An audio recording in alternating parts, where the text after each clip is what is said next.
Your problems aren't what you think they are. At first, that might sound strange, maybe even wrong, because your problems feel real. They feel heavy. They feel overwhelming. They keep you awake at night. They follow you throughout your day. They drain your energy without asking for permission. But what if the real issue isn't what's happening in your life, but how your mind is interpreting it? What if most of your suffering is not caused by reality, but by the way you think about reality? This is one of the core ideas behind Stoicism, and once you truly understand it, it changes everything. Most people go through life believing their problems come from the outside world. A difficult boss, a toxic relationship, financial pressure, uncertainty about the future. And yes, these situations are real, but the emotional weight you feel, the stress, the anxiety, the frustration, that part is created internally. Two people can face the exact same situation. One falls apart, the other remains calm. Same problem, different response. So what changed? Not the world, the mind. Stoicism teaches that you are not disturbed by events themselves, but by your judgment of those events. In other words, your interpretation creates your experience. Think about how often your mind makes things worse than they actually are. You imagine the worst-case scenario. You assume the worst about people. You replay situations over and over again. You suffer, not once, but many times. And most of that suffering never needed to exist. Your mind is powerful, but without discipline, it becomes destructive.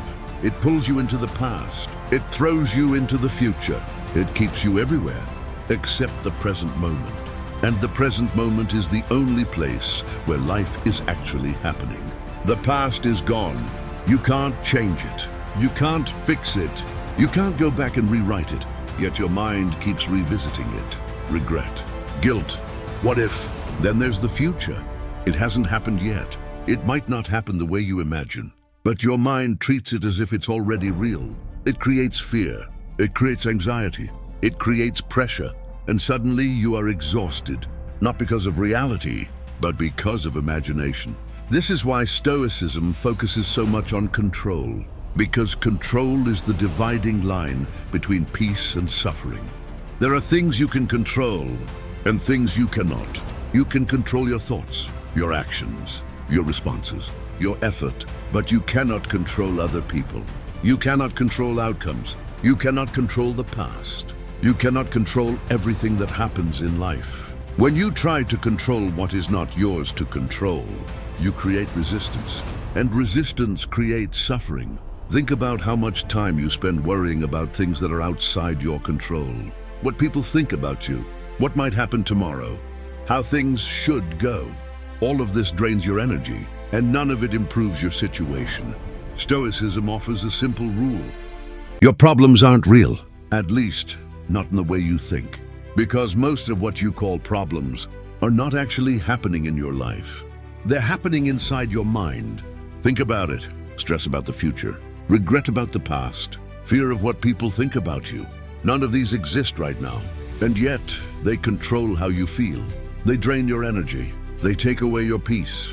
But Stoicism teaches something radically different. It tells you it's not events that disturb you. It's your interpretation of them. Let that sink in. Two people can go through the exact same situation. One breaks down, the other stays calm. Same reality, different mindset. So what's really causing the suffering? Not the situation, the way it is perceived. Most people go through life believing their problems come from the outside world. Bad situations, difficult people, unexpected events. But Stoicism flips that idea completely. It shows you that your real problem is not what happens. It's how you react to what happens. You can't control everything in life. You can't control what people say. You can't control what happens tomorrow. You can't control the past, but you can control something incredibly powerful. Your thoughts, your actions, your response. And that is where your freedom begins. Right now, most of your stress comes from trying to control things that were never yours to control. That's why your mind feels overwhelmed. That's why you feel anxious. You're fighting a battle you can't win. Stoicism gives you a simple rule. If it's not under your control, it's not your problem. Read that again. If it's not under your control, it's not your problem. This idea alone can eliminate most of your suffering. But most people ignore it because letting go feels uncomfortable. It feels like losing control. But in reality, it's the opposite. It's taking control back. Let's make this practical. Someone insults you. What most people do is react immediately. They get angry. They feel attacked. They replay the situation over and over again. But a Stoic pauses and asks a simple question. Is this under my control? The other person's words, no. Your reaction, yes. So instead of reacting emotionally, you choose your response. You either learn from it or you ignore it completely. No emotional chaos, no wasted energy. Now imagine applying this to every situation in your life. Problems at work? Focus only on what you can control, not your boss, not the company, not the outcome. Only your effort, your attitude, your actions. Relationship problems? You can't control another person's behavior, but you can control how you communicate, how you act, how you respond. Fear of the future? You can prepare, but you don't suffer for something that hasn't happened. This is where most people lose. They suffer twice. Once in their imagination, and once in reality. Stoicism eliminates that first suffering. It brings your mind back to the present moment, because the present is